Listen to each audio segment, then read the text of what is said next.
Hello, y'all. Today is Thursday, October 8th, 2020. Um, so I've been feeling super depressed, very down, you know. And there are people who try to downplay my situation as minor and feel like my problems aren't all that bad. Um, they feel like my targeting situation is not all that bad, or you know they all if I mention about what I'm going through, I always have to hear about how it could always be 10 times worse, or I'm lucky they're not doing this or that, whatever worse to me and stuff. But and I feel bad for the professed targeted individuals who are in who are in the like stage 1 or stage 2 or phase 1 or phase 2 targeting, who people who are supposedly targeted heavier or higher phase or higher stage. um you know some of them, like, if somebody's in a stage 4 targeted individual, might think that they're better or more important than a stage 1 target. um or some people act like it's a badge of honor to be more heavily targeted than others. And then I've caught some people who are the fake TI perps, who pretend to, they playing a role and acting as if they're so heavily targeted, and they're playing a role like a movie, like just an actor or actress, just pretending like they're so heavily targeted. And um, this elitist mentality of whether you're real or fake, just this elitist mentality of professed targeted individuals. Um, so it's like my organs are vibrating a lot. I didn't think that it would happen with me being on the streets, because it didn't happen for over a year and for a long time, until um to be honest, I don't think that my that I started vibrating being homeless on the streets until after that situation um with narcissistic Dyke Mary at that motel, that Masonic um lady, that Masonic perp at that motel. you know um that the increase of homeless people, whether really homeless or fake homeless.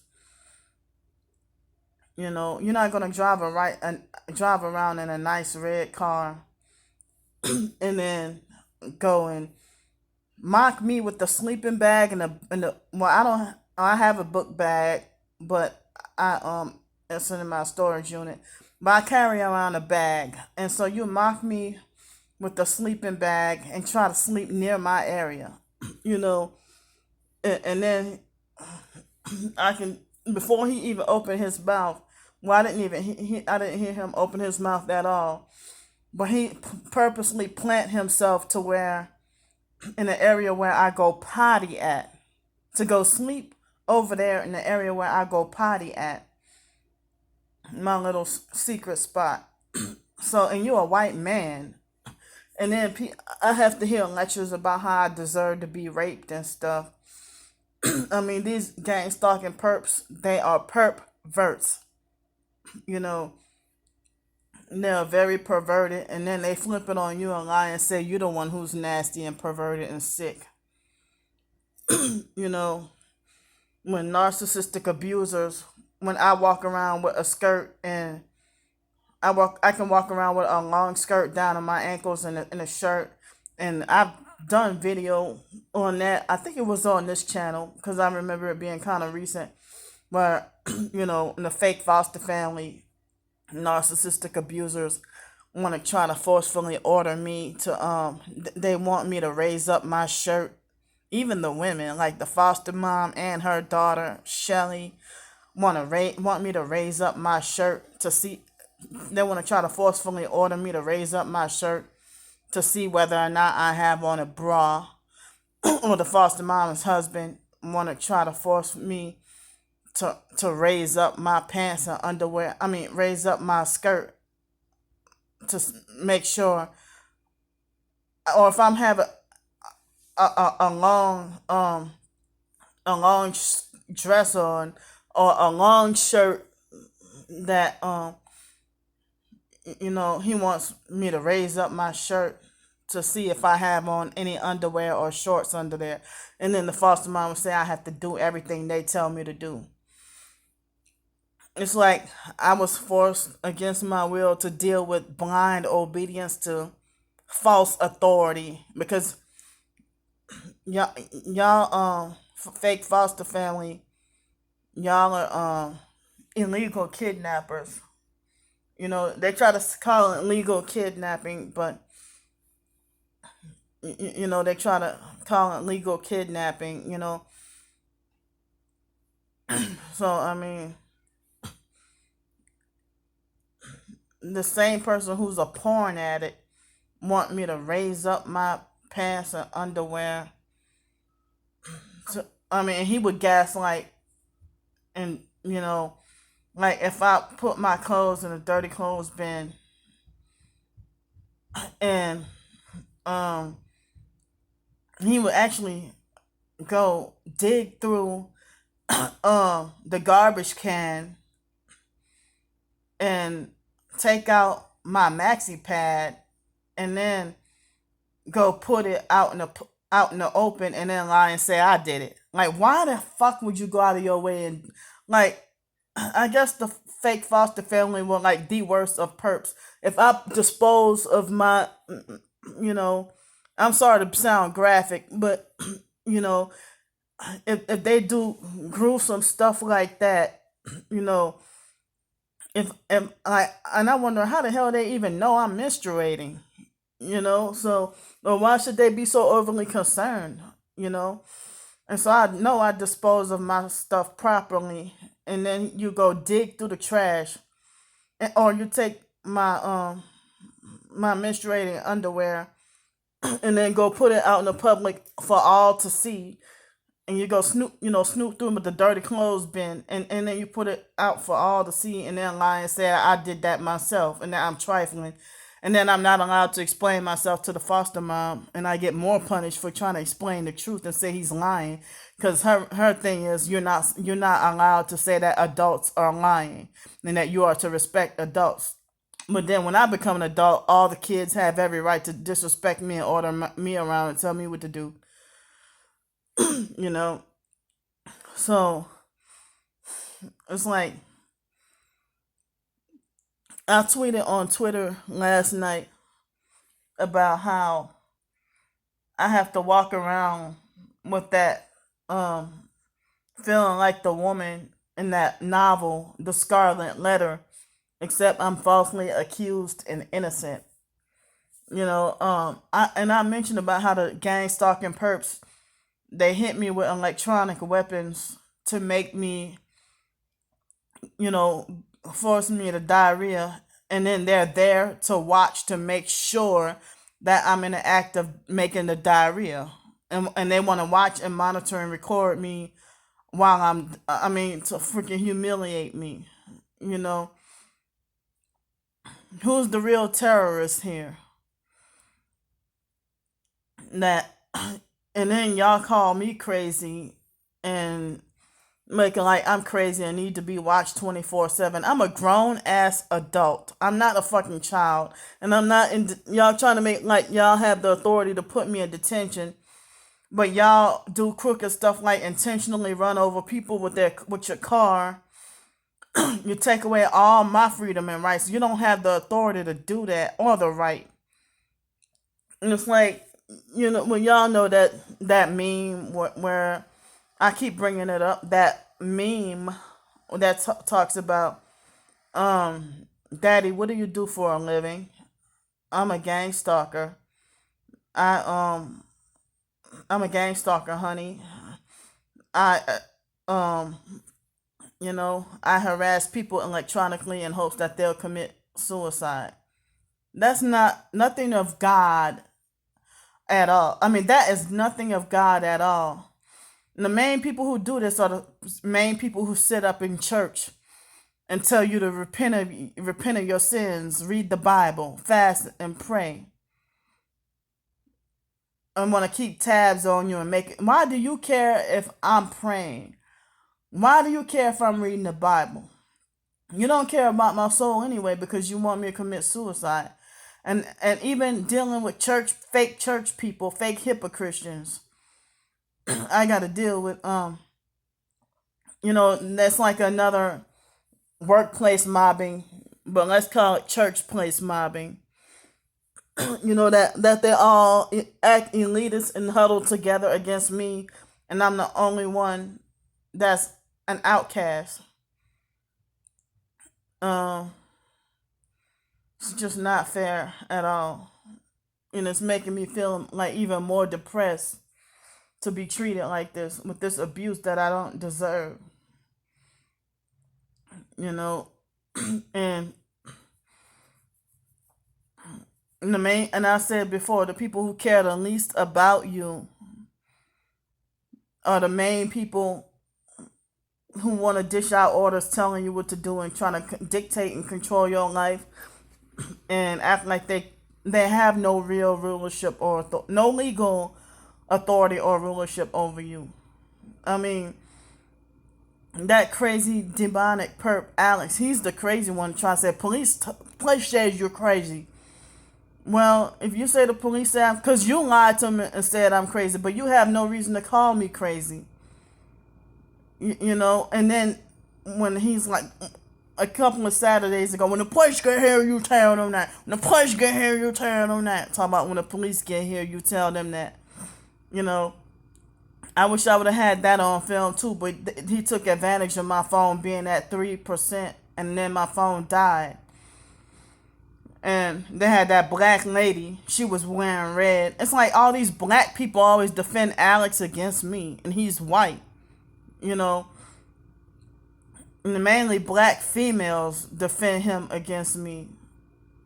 Um, like this, I'm like, people want to talk about a coon ass or Uncle Tom or white folks nigga or sellout or whatever. Or what's the other one? I think I mentioned Uncle Tom, but or Sambo or whatever. All these names, uh, but back then, when we were teenagers, like before that situation happened, everybody used to treat me like I was the sellout. I was the, oh, she thinks she white or whatever, and people talk about I talk articulate and proper, and those ignorant project ghetto fake crusty kids at school used to bully, harass, and laugh at me talking about how I talk white and how I think I'm white and stuff. I mean, I didn't know any better, and I was very young.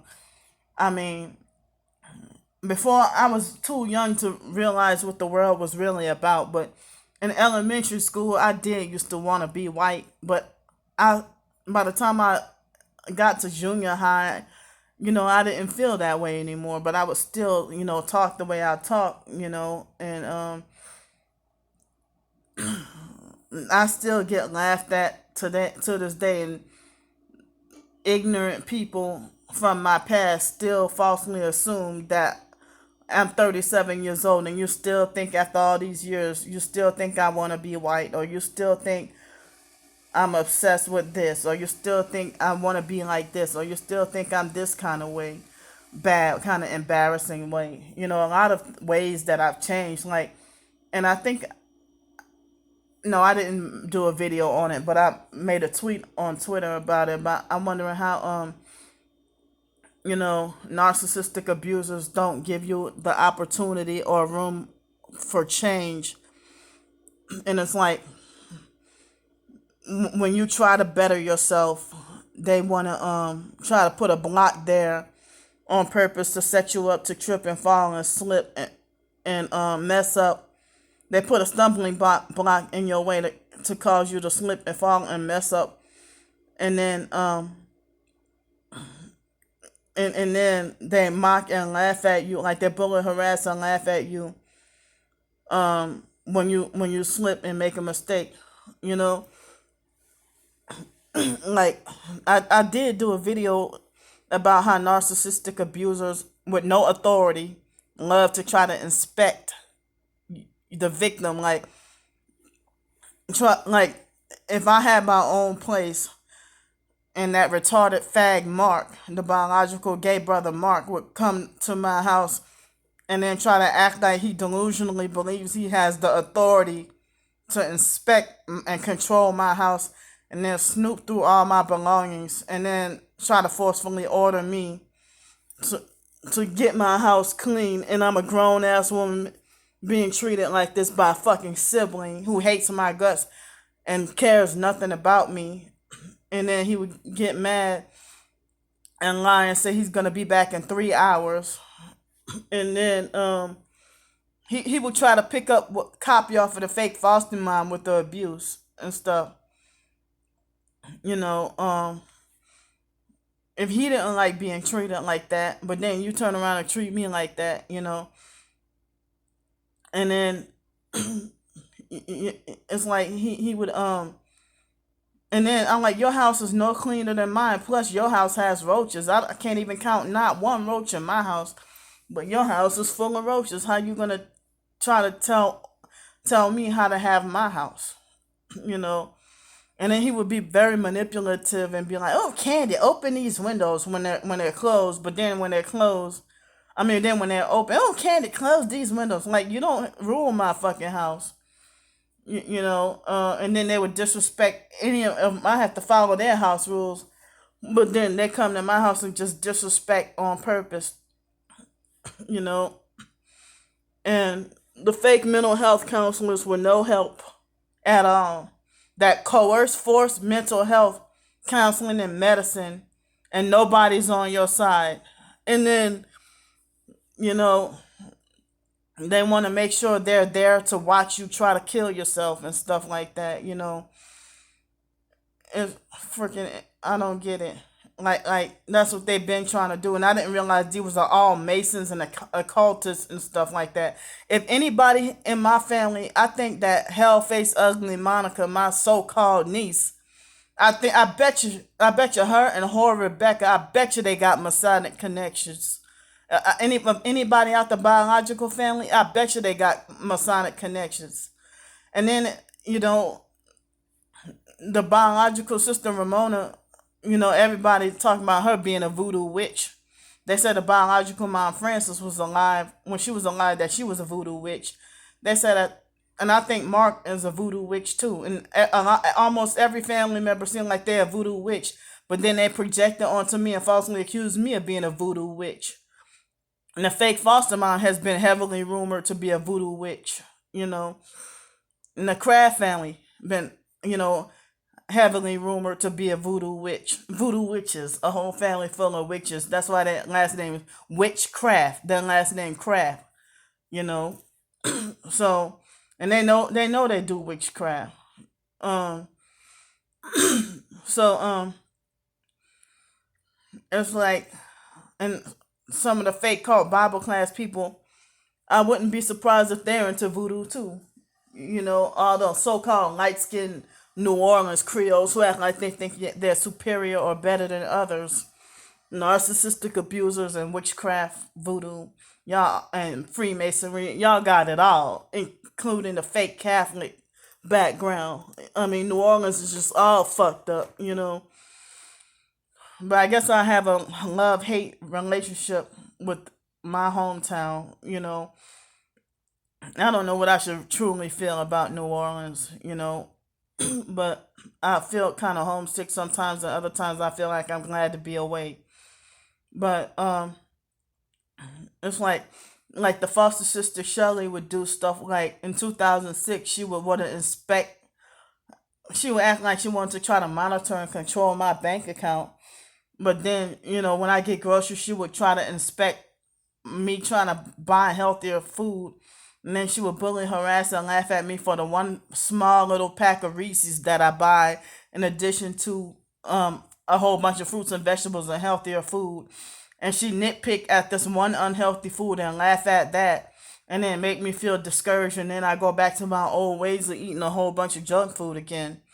You know, so uh, I'm just rambling off. I probably should have done recorded this on the on my laptop, but I recorded this on my phone because I didn't know what direction I was gonna start to talk on my video. And I ended up saying stuff I didn't even intend to or expect to say, but I'm glad I got it off my chest though. But this morning, it seemed like the crackheads, they'd be up loud at 4, 5, 6 o'clock in the morning, would wake me up in the morning. I'm surprised I was able to sleep again last night. Um, so yesterday when I did the video that I did, the video took at least 7 or 8 hours to upload on this, and it's supposed to be Wi-Fi, you know. So I don't want to use my data, I'm trying to save my data and stuff. So thanks for listening to my crazy ass, my retarded crazy ass, my no good ass, my no my work ain't worth shit kind of ass. And I'll see y'all normal motherfuckers later on. Bye.